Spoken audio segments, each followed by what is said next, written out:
most schools, a 5-7 record is just that, a losing season. But at Texas, that kind of record is just not acceptable. In the offseason, the Longhorns made a lot of changes in their coaching staff, bringing in a new offensive and a new defensive coordinator. Now, those changes should help the Longhorns to be better this season, but the question marks remain on offense. Now, and if Texas can answer those questions, they should have a season that is acceptable. Over the summer, like I was saying, we practiced hard on emphasizing the run, being more physical, more tough, and especially getting better at downhill schemes. And so that's one thing that throughout the camp we've been emphasizing, and you can see that our run game has actually gotten better and improved. Mack Brown rebuilt his coaching staff.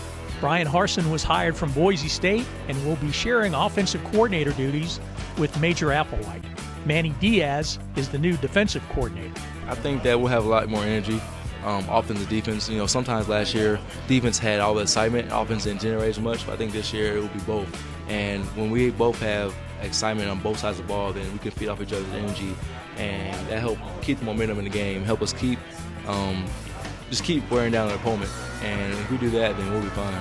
Harsin is installing an offense that can score a lot of points, but also puts emphasis on the running game. That's where another new assistant comes in.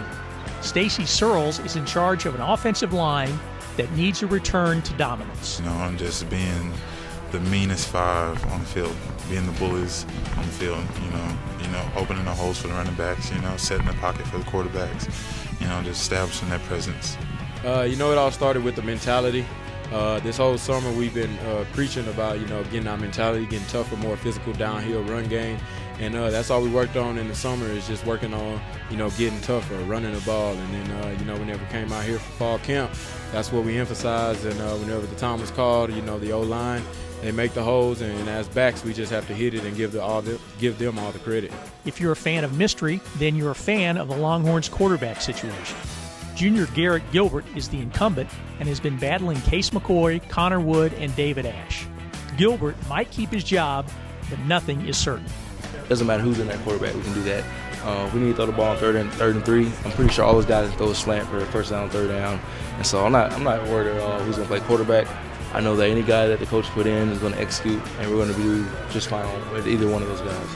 After at least 10 wins in each of the last 10 seasons, the 2010 record was shocking. The changes on the offensive staff are obvious. There's no change in the talent level or the expectations. We're not gonna lay down on the 5-7 season. We're all fighting. That's our main focus. Every time something goes wrong, we talk about that's 5-7. We can't do that anymore. So all I know is about this team. We're gonna come out fighting, and we're gonna set the tone and the statement for the season on September 3rd. For Big 12Sports.com, I'm Wendell Barnhouse.